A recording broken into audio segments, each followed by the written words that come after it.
так упрямо. И если бы не твой милый голосок, я бы упал, сделав последний вздох. И звезды мирно падали, как будто до меня.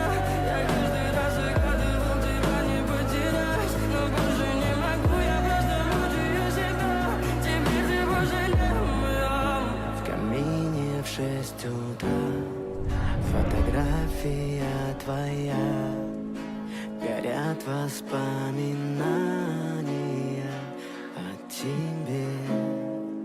У камина в 6 утра разбитая душа, все твои обещания пустота.